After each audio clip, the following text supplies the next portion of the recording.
ಜಿಲ್ಲೆ ಕೈಗಾರಿಕಾ ಹಬ್ ಆಗಿ ಅಭಿವೃದ್ಧಿಯತ್ತ ಸಾಗುತ್ತಿರುವ ಹಿನ್ನೆಲೆಯಲ್ಲಿ ಜಿಲ್ಲೆಯ ರಾಷ್ಟ್ರೀಯ ಹೆದ್ದಾರಿಯಲ್ಲಿ ಬಿದ್ದಿರುವ ಗುಂಡಿಗಳನ್ನು ಮುಚ್ಚುವುದರ ಜೊತೆಗೆ ಸೇವಾ ಪಥ ರಸ್ತೆಯ ದುರಾವಸ್ಥೆಯನ್ನು ಕೂಡಲೇ ಸರಿಪಡಿಸುವಂತೆ ಪ್ರಾದೇಶಿಕ ರಾಷ್ಟ್ರೀಯ ಹೆದ್ದಾರಿ ಪ್ರಾಧಿಕಾರದ ಪ್ರಾದೇಶಿಕ ಅಧಿಕಾರಿಗಳನ್ನು ಹಾಲಪ್ಪ ಪ್ರತಿಷ್ಠಾಪನದ ಅಧ್ಯಕ್ಷರಾದ ಮುರಳೀಧರ ಹಾಲಪ್ಪ ನೇತೃತ್ವದಲ್ಲಿ ಹಲವಾರು ಕೈಗಾರಿಕಾ ಸಂಘ ಸಂಸ್ಥೆಗಳು, ರೈತ ಸಂಘ, ಸುತ್ತಮುತ್ತಲ ಗ್ರಾಮ ಪಂಚಾಯಿತಿಯ ಅಧ್ಯಕ್ಷರು, ಸಾರ್ವಜನಿಕರು ಒತ್ತಾಯಿಸಿದ ಘಟನೆ ಜರುಗಿತು.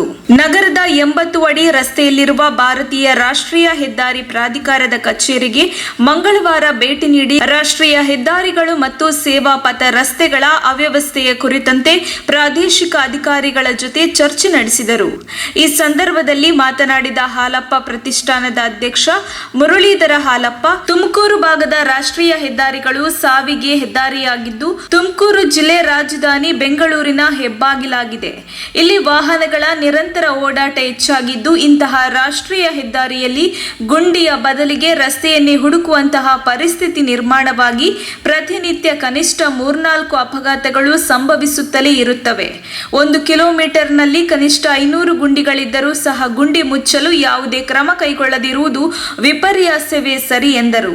ಇತ್ತೀಚೆಗೆ ಕೇಂದ್ರ ಸಚಿವ ನಿತಿನ್ ಗಡ್ಕರಿ ಅವರು ಬೆಂಗಳೂರಿಗೆ ಆಗಮಿಸಿದ್ದ ಸಂದರ್ಭದಲ್ಲಿ ಅವರನ್ನು ಭೇಟಿ ಮಾಡಿ ತುಮಕೂರು ಜಿಲ್ಲೆಯ ರಾಷ್ಟ್ರೀಯ ಹೆದ್ದಾರಿಗಳು ಗುಂಡಿಗಳ ಅವ್ಯವಸ್ಥೆಯಿಂದ ಹಾಳಾಗುತ್ತಿದೆ, ತಕ್ಷಣ ಸೂಕ್ತ ಕ್ರಮ ಕೈಗೊಳ್ಳಿ ಎಂದು ಮನವಿ ಮಾಡಿದ್ದೇವೆ. ಜೊತೆಗೆ ನೆಲಮಂಗಲದಿಂದ ಶಿರಾವರೆಗೆ ರಾಷ್ಟ್ರೀಯ ಹೆದ್ದಾರಿಯಲ್ಲಿ ಸುಮಾರು 700ಕ್ಕೂ ಹೆಚ್ಚು ಗುಂಡಿಗಳು ಬಿದ್ದಿದ್ದು, ಡ್ರೋನ್ ಮೂಲಕ ಸರ್ವೆ ಮಾಡಿಸಿ ಕೇಂದ್ರ ಸಚಿವರಾದ ನಿತಿನ್ ಗಡ್ಕರಿಯವರಿಗೆ ತಲುಪಿಸಿದ್ದೇವೆ. ಇದಕ್ಕೆ ಸ್ಪಂದಿಸಿದ ಸಚಿವರು ರಾಷ್ಟ್ರೀಯ ಹೆದ್ದಾರಿ ಪ್ರಾಧಿಕಾರದ ಜಂಟಿ ಕಾರ್ಯದರ್ಶಿಗಳು ಮತ್ತು ಯೋಜನಾ ನಿರ್ದೇಶಕರನ್ನು ಕರೆಸಿ ತರಾಟೆಗೆ ತೆಗೆದುಕೊಂಡು ಇನ್ನೊಂದು ವಾರದಲ್ಲಿ ಛಾಯಾಚಿತ್ರ ಹಾಗೂ ವಿಡಿಯೋ ಸಮೇತ ವರದಿ ನೀಡುವಂತೆ ತಾಕೀತು ಮಾಡಿದ್ದಾರೆ ಎಂದರು. ಇಡೀ ರಾಜ್ಯದಲ್ಲೇ ತುಮಕೂರು ಎಲ್ಲ ಮೂಲ ಸೌಕರ್ಯಗಳನ್ನು ಒಳಗೊಂಡ ಬ್ರ್ಯಾಂಡ್ ಆಗಿದ್ದು, ಕೈಗಾರಿಕೆ, ರಸ್ತೆ, ನೀರಿನ ಸೌಕರ್ಯ, ಅಂತಾರಾಷ್ಟ್ರೀಯ ವಿಮಾನ ನಿಲ್ದಾಣ, ನುರಿತ ಕಾರ್ಮಿಕರು ಸೇರಿದಂತೆ ಎಲ್ಲ ಮೂಲ ಸೌಕರ್ಯಗಳನ್ನು ಒಳಗೊಂಡ ಜಿಲ್ಲೆಯಾಗಿದೆ. ಹೀಗಿರುವಾಗ ರಾಷ್ಟ್ರೀಯ ಹೆದ್ದಾರಿ ರಸ್ತೆಗಳು ಮಾತ್ರವಲ್ಲ, ಸರ್ವಿಸ್ ರಸ್ತೆಗಳ ದುರವಸ್ಥೆ ಹಾಗೂ ಸರಿಯಾಗಿ ನಿರ್ವಹಣೆ ಇಲ್ಲದೆ ಮಹಿಳೆಯರು, ವೃದ್ಧರು, ಮಕ್ಕಳು ಓಡಾಡಲು ತುಂಬಾ ತೊಂದರೆ ಅನುಭವಿಸುತ್ತಿದ್ದಾರೆ. ದುರ್ವಾಸನೆ, ಗುಂಡಿಗಳಿಂದ ಕೂಡಿದ ರಸ್ತೆಗಳೇ ಹೆಚ್ಚು. ಇಂತಹ ರಸ್ತೆಗಳಲ್ಲಿ ಸಂಚಾರ ಮಾಡುವುದೇ ದುರಸ್ಥವಾಗಿದೆ. ಇದೇ ರಸ್ತೆಯಲ್ಲಿ ಓಡಾಡುವ ಜಾನುವಾರುಗಳ ಕಾಲು ಮುರಿದಿದ್ದು, ಇದಕ್ಕೆ ಪರಿಹಾರ ಯಾರು ಕೊಡುತ್ತಾರೆ ಎಂದು ಮುರಳೀಧರ ಹಾಲಪ್ಪ ಪ್ರಶ್ನಿಸಿದರು. ಮನವಿಗೆ ಸ್ಪಂದಿಸಿರುವ ರಾಷ್ಟ್ರೀಯ ಹೆದ್ದಾರಿ ಪ್ರಾಧಿಕಾರದವರು ನೆಲಮಂಗಲದಿಂದ ಊರುಕೆರೆಯವರೆಗೂ 6 ಪಥದ ರಾಷ್ಟ್ರೀಯ ಹೆದ್ದಾರಿ ಸುಸಜ್ಜಿತವಾಗಿ ನಿರ್ಮಾಣವಾಗುತ್ತಿದ್ದು, 2 ತಿಂಗಳಲ್ಲಿ ಕಾಮಗಾರಿ ಆರಂಭಗೊಳ್ಳಲಿದೆ ಎಂದು ಹೇಳಿದ್ದಾರೆ. ಇದರ ಜೊತೆಗೆ ಜಿಲ್ಲಾ ಪೊಲೀಸ್ ವರಿಷ್ಠಾಧಿಕಾರಿಗಳು ಜಿಲ್ಲೆಯ ರಾಷ್ಟ್ರೀಯ ಹೆದ್ದಾರಿಗಳಲ್ಲಿ 51 ಆಕ್ಸಿಡೆಂಟ್ ಸ್ಪಾಟ್ಗಳಿವೆ ಎಂದು ಹೇಳುತ್ತಾರೆ. ಸರ್ಕಾರ ಇತ್ತ ಗಮನ ಹರಿಸಿ ಆಕ್ಸಿಡೆಂಟ್ ಸ್ಪಾಟ್ಗಳನ್ನು ಸರಿಪಡಿಸುವಂತೆ ಒತ್ತಾಯಿಸಿದರು. ಮಂಗಲದಿಂದ ಹಿಡಿದು ಶಿರಾವರೆಗೂ ಕೊಟ್ವಿ ಅವರಿಗೆ.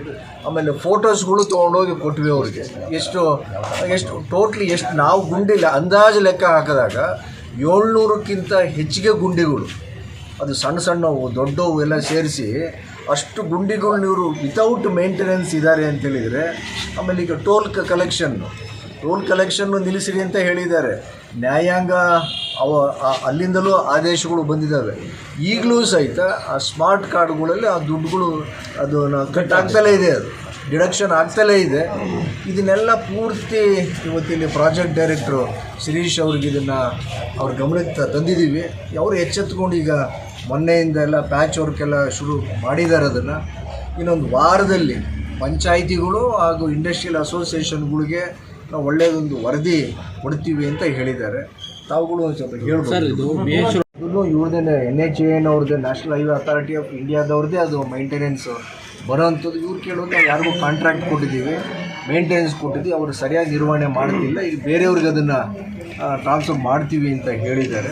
ಇಷ್ಟರಲ್ಲೇನೆ ಒಳ್ಳೆ ಭರವಸೆ ಬರುತ್ತೆ. ಇನ್ನೂ ಮಾತೆತ್ತಿದ್ರೆ ನಿಮ್ಮ MP ಅವ್ರಿಗೆ ಹೇಳಿ, ಸೆಕ್ರೆಟ್ರಿಗೆ ಹೇಳಿ, ಅವ್ರ ಕಡೆಯಿಂದ ಲೆಟ್ರ್ ಕೊಡಿ, ಇಂಗ್ಲೀಷಲ್ಲಿ ಪತ್ರ ಕೊಡಿ, ಇಂಥದ್ದೆಲ್ಲ ಅದು ಕೇಳ್ತಿರಲ್ಲ, ಅದು ಬೇಡ. ಈಗ ನೇರವಾಗಿ ಇಲ್ಲಿ ಬಂದಿದ್ದೀವಿ, ನಮ್ಗೆ ಇದಕ್ಕೊಂದು ರಿಸಲ್ಟ್ ಕೊಡಿ, ಇದಕ್ಕೆ ಒಂದು ಒಳ್ಳೆಯದು ಪರಿಹಾರ ಕೊಡಿ ಅಂತ ಕೇಳ್ತಾರೆ. ಮನವಿಯನ್ನು ಸ್ವೀಕರಿಸಿ ಮಾತನಾಡಿದ ಭಾರತೀಯ ರಾಷ್ಟ್ರೀಯ ಹೆದ್ದಾರಿ ಪ್ರಾಧಿಕಾರದ ಪ್ರಾದೇಶಿಕ ಕಚೇರಿಯ ಯೋಜನಾಧಿಕಾರಿ ಶಿಶಿರ್ ಗಂಗಾಧರ್, ತುಮಕೂರಿನಿಂದ ನೆಲಮಂಗಲದವರೆಗೂ 6 ಪಥದ ರಸ್ತೆ ನಿರ್ಮಾಣಕ್ಕೆ ಅಗ್ರಿಮೆಂಟ್ ಫೆಬ್ರವರಿ ತಿಂಗಳಲ್ಲಿ ಆಗಿದ್ದು ಸೆಪ್ಟೆಂಬರ್ ತಿಂಗಳಲ್ಲಿ ಕಾಮಗಾರಿ ಆರಂಭವಾಗಲಿದೆ. ತುಮಕೂರು ಬೈಪಾಸ್ ರಸ್ತೆ 2 ತಿಂಗಳಲ್ಲಿ ಕಾಮಗಾರಿ ಆರಂಭಗೊಳ್ಳಲಿದ್ದು ಅಲ್ಲಿಯವರೆಗೂ ಹೆದ್ದಾರಿಗಳಲ್ಲಿ ಬಿದ್ದಿರುವ ಗುಂಡಿಗಳನ್ನು ಮುಚ್ಚುವಂತಹ ಕಾರ್ಯ ನಡೆಯುತ್ತಿದೆ. ಈಗಾಗಲೇ 50% ಗುಂಡಿಗಳನ್ನು ಮುಚ್ಚಲಾಗಿದೆ. ಇನ್ನುಳಿದ 50% ಗುಂಡಿಗಳನ್ನು ಸಹ ಮುಚ್ಚುವ ಕಾರ್ಯ ನಡೆಯುತ್ತಿದೆ ಎಂದು ಹೇಳಿದರು. 6 ಪಥದ ರಸ್ತೆ ನಿರ್ಮಾಣವಾಗುವುದರ ಜೊತೆಗೆ ಸುಸಜ್ಜಿತವಾದ ಸೇವಾ ಪಥ ರಸ್ತೆಯನ್ನು ನಿರ್ಮಿಸಲು ಕ್ರಮ ಕೈಗೊಳ್ಳಲಾಗುತ್ತಿದ್ದು ಇನ್ನು ಕೆಲವೇ ತಿಂಗಳಲ್ಲಿ ರಸ್ತೆ ನಿರ್ಮಾಣ ಕಾಮಗಾರಿ ಆರಂಭಗೊಳ್ಳಲಿದೆ ಎಂದು ತಿಳಿಸಿದರು. ಟೋಲ್ ಶುಲ್ಕ ಅವಧಿಯನ್ನು ವಿಸ್ತರಣೆ ಮಾಡುವಂತೆ ಗುತ್ತಿಗೆದಾರರು ನ್ಯಾಯಾಲಯದ ಮೊರೆ ಹೋಗಿದ್ದರಿಂದ ನ್ಯಾಯಾಲಯ ನವೆಂಬರ್ ವರೆಗೂ ವಿಸ್ತರಣೆ ಮಾಡಿದೆ ಎಂದು ಉತ್ತರಿಸಿದರು. ಫಿಲಪ್ ಮಾಡೋ ಜವಾಬ್ದಾರಿ ನಮ್ಮ ಕಾಂಟ್ರಾಕ್ಟರ್ ಇದ್ದರೆ ಅವ್ರ ಕಡೆ ನಾವು ಮಾಡಿಸ್ತೀವಿ. ಸರಿ, ಎಷ್ಟು ದಿವಸ ಏನಾಗಿತ್ತು, ವರ್ಕ್ ಸ್ಟಾರ್ಟ್ ಆಗಿದ್ದಿಲ್ಲ. ವರ್ಕ್ ಸ್ಟಾರ್ಟ್ ಆಗಿದೆ ಅಂತ ಅಂದ್ಬಿಟ್ಟು ಅವ್ರು ನಾವು ರಿಕ್ವೆಸ್ಟ್ ಮಾಡಿ ಗುಂಡಿ ತುಂಬ ತೆಗೆಬೇಕಾಗುತ್ತೆ. ಆದರೆ ಒಂದ್ಸತಿ ವರ್ಕ್ ಸ್ಟಾರ್ಟ್ ಆದರೆ ಅವ್ರ ಸ್ಕೋಪ್ನಲ್ಲಿ ಬರ್ತದೆ ಗುಂಡಿ ತುಂಬೋದು, ಅವ್ರು ಅವಾಗ ತುಂಬ್ತಾರೆ. ಸರಿ, ಎಷ್ಟು ಪಾಟ್ ಹೋಲ್ಸ್ ಇದಾವೆ ಅಂತ ಲೆಕ್ಕ? ಅಲ್ಲ, ಪಾಟ್ ಹೋಲ್ಸ್ ಇದಾವೆ, ಸೊ ಪಾಟ್ ಹೋಲ್ಸ್ ಇದಾವೆ, ಅಲ್ಲ ತುಂಬಿದ್ದಾರೆ ಆ ಥರ ಇದೆ. ಅವ್ರ ಲೆಕ್ಕ ಇರುತ್ತೆ. ಅದು ಲೆಕ್ಕ ಏನಕ್ಕೆ ಬರ್ತಿದ್ದ, ಇವತ್ತು ಮಳೆ ಬಂತಂದ್ರೆ ಹೊಸ ಕಡೆ ಪಾಟ್ ಹೋಲ್ಸ್ ಫಾರ್ಮೇಷನ್ ಇದೆ. ಎಷ್ಟು 50% ಅಂತೂ ಫಿಲಪ್ ಮಾಡಿದ್ರೆ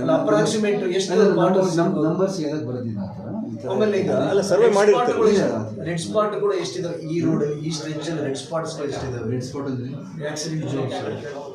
ಈ ರೋಡ್ನ ಕ್ಯಾಬ್ಸ್ ಅಂದಿರೋದು ಇರಬೇಕು, ನಮ್ಗೆ ಗೊತ್ತಿಲ್ಲ. ಅಂತರ್ಸಾಡಿ ಬ್ರಿಡ್ಜ್ ಮೇಲೆ ನೋಡಿ, ಇವನ್ ಸತ್ಯನಾರಾಯಣ ಬ್ರಿಡ್ಜ್ ಹತ್ರ ದೊಡ್ಡ ಎಲ್ಲ ಗುಂಡಿ ಬಿದ್ದಿವೆ. ಇದೆಲ್ಲ ಈಗ ವರ್ಕ್ ಸ್ಟಾರ್ಟ್ ಆದ್ಮೇಲೆ ಅವ್ರ ಸ್ಕೋಪ್ನಲ್ಲಿ ಎಲ್ಲ ಬರ್ತಿದೆ. ಅಲ್ಲಿವರೆಗೂ ನಾವು ಆ ಗುಂಡಿಗಳಿರೋದನ್ನ ತುಂಬಾ ಆಕ್ಸಿಡೆಂಟ್ಸ್ ಆಗುತ್ತೆ. ಅಲ್ಲ, ಅವ್ರಿಗೆ ಫಸ್ಟ್ ಈಗ ನಮ್ಮ ಪ್ರಾಬ್ಲಮ್ ಇರೋದೇನು, ಈ 6 ಲೈನಿಂಗ್ ಪಾಟಲ್ಸು. ಸೆಕೆಂಡ್, ನೀವು ಆ ಬ್ರಿಡ್ಜ್ ಕೆಳಗಡೆ ಪ್ರಾಬ್ಲಮ್ ಇದೆ. ನಾವು ಅವ್ರಿಗೆ ಅದೇ ರಿಕ್ವೆಸ್ಟ್ ಮಾಡ್ತಾ ಇದ್ದೀವಿ, ನೀವು ಫಸ್ಟ್ ಈ ವರ್ಕ್ ಸ್ಟಾರ್ಟ್ ಮಾಡಿ. ಈಗ ನಾವು ಮಾಡಿಸ್ತೀವಿ. ತುಮಕೂರು SP ಅವ್ರಿಗೆ ಕಾಂಟ್ಯಾಕ್ಟ್ ಮಾಡಿದಾಗ ಏನಂದ್ರು, ತುಮಕೂರು ಡಿಸ್ಟ್ರಿಕ್ಟಲ್ಲಿ 52 ರೆಡ್ ಸ್ಪಾಟ್ಸ್ಗಳಿದ್ದಾವೆ. ಟೋಟಲ್ ಡಿಸ್ಟ್ರಿಕ್ಟಲ್ಲಿ ಹೈವೇಸ್ಗಳನ್ನ ಹೇಳ್ತಿರೋದು.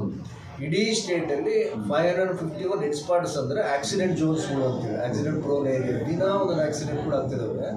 ಹೈವೇ ನಿಮ್ದು ಏನಾದರೂ ಮೇಂಟೆನೆನ್ಸ್ ಇಶ್ಯೂ ಇದೆಯೋ, ಪ್ಲಾನಿಂಗ್ ಇಶ್ಯೂ ಇದೆಯೋ, ಅದು ನೀವುಗಳು ಈಗ ನಾನು ಅದೇ ಥರ ಸರ್. ಈಗ ನಿಮಗೆ 6 ಲೇನಿಂಗು ತುಂಬ ದೊಡ್ಡ ಪ್ರಾಜೆಕ್ಟು ಸೆಂಟ್ರಲ್ ಗೌರ್ಮೆಂಟ್ ಟೇಕಪ್ ಮಾಡಿದ್ದಾರೆ. ರೋಡ್ ಸರ್ವಿಸ್ ರೋಡ್ಗೆ 6 ಲೇನ್ ಇದೆ. ಆಲ್ ಫೆಸಿಲಿಟೀಸ್ ನಮ್ಮ ಕಡೆ ಇರೋದು ರೋಡ್ ಬಗ್ಗೆ ಇರೋದು ಸರ್. ಟೋಟಲ್ ಡಿಸ್ಟ್ರಿಕ್ಟ್ ನಾನು ಏನಕ್ಕೆ ಬರಲ್ಲ. ಒಂದ್ಸತಿ 6 ಲೇನ್ ರೋಡ್ ಕಂಪ್ಲೀಟ್ ಆದರೆ ಆಲ್ಮೋಸ್ಟ್ ಎಲ್ಲ ಆಕ್ಸಿಡೆಂಟ್, ಯಾಕಂದರೆ ಎಲ್ಲ ಆಕ್ಸೆಸ್ ಕಂಟ್ರೋಲ್ ಸರ್ವಿಸ್ ರೋಡಿಂದ ಮೇನ್ ಕ್ಯಾರೇಜ್ ಯಾರು. ಈ ಸಂದರ್ಭದಲ್ಲಿ ಕರ್ನಾಟಕ ಕೈಗಾರಿಕಾ ಪ್ರದೇಶ ಅಭಿವೃದ್ಧಿ ಮಾಲೀಕರ ಸಂಘದ ಕುರಂ ದಾವಡ್, ಜಿಲ್ಲಾ ವಾಣಿಜ್ಯ ಮತ್ತು ಕೈಗಾರಿಕಾ ಸಂಘದ ಅಧ್ಯಕ್ಷ MN ಲೋಕೇಶ್, ಸತ್ಯಮಂಗಳ ಕೈಗಾರಿಕಾ ಸಂಘ, ಅಂತರಸನಹಳ್ಳಿ ಕೈಗಾರಿಕಾ ಸಂಘ, ಈರೇಹಳ್ಳಿ ಕೈಗಾರಿಕಾ ಸಂಘ, ವಸಂತ ನರಸಾಪುರ ಕೈಗಾರಿಕಾ ಸಂಘದ ಪದಾಧಿಕಾರಿಗಳು ಮತ್ತು ಗ್ರಾಮ ಪಂಚಾಯಿತಿ ಅಧ್ಯಕ್ಷ ನಜೀರ್ ಅಹಮದ್, ಶಿವಕುಮಾರ್, ಗ್ರಾಮ ಪಂಚಾಯಿತಿ ಸದಸ್ಯರಾದ ಕದೀರ್, ಬಶೀರ್, ರೈತ ಮುಖಂಡರಾದ ಮಲ್ಲಿಕಾರ್ಜುನ್, ಗಿರಿಯಪ್ಪ, ಯದುಕುಮಾರ್, ಮುಖಂಡರಾದ ರೇವಣ್ಣ ಸಿದ್ದಯ್ಯ, YN ನಾಗರಾಜ, ಕೆಂಚ ಮಾರಯ್ಯ, ಮಂಜುನಾಥ್, ಪ್ರಕಾಶ್, ಅಶ್ವಥ, ಆತಿಕ್ ಅಹಮದ್, ಶಿವಾಜಿ, ಫರ್ಜಾನಾ ಬೇಗಂ, ಮರಿ ಚೆನ್ನಮ್ಮ, ಕಮಲಮ್ಮ, ಸೌಭಾಗ್ಯಮ್ಮ, ಸಾಹೇರಾ, ಗೀತಾ, TN ಶ್ರೀಕಂಠಸ್ವಾಮಿ ಸೇರಿದಂತೆ ರಾಷ್ಟ್ರೀಯ ಹೆದ್ದಾರಿ ಅಕ್ಕಪಕ್ಕದ 4 ಪಂಚಾಯಿತಿಗಳ ಅಧ್ಯಕ್ಷರು, ಸದಸ್ಯರು, ಸಾರ್ವಜನಿಕರು ಭಾಗವಹಿಸಿದ್ದರು. ಹಲವಾರು ಬಾರಿ ಇದಕ್ಕೆ ಹೈವೇ ಬಗ್ಗೆ ನಾನು ಲೆಟರ್ನು ಕೊಟ್ಟಿದ್ದೆ ನಮ್ಮ ಚೇಂಬರ್ಗೆ. ಈಗ ಹೈವೇಲಿ ಪ್ರತಿ ನೀವು ಎಷ್ಟು ಮೀಟ್ರಿಗೆ ಅಂತ ಕೇಳಿದರೆ ಮೀಟ್ರ್ ಲೆಕ್ಕನೇ ಬರಲ್ಲ. 5 ಮೀಟ್ರಿಗೆ 3 ಮೀಟ್ರಿಗೆ ಗುಂಡಿಗಳು ಇದ್ದೇ ಇದೆ. ಎಲ್ಲ ಇದು ಹೈವೇಲೂ 2 ಮೀಟ್ರ್ 3 ಮೀಟ್ರಿಗೆಲ್ಲ ಇದೆ.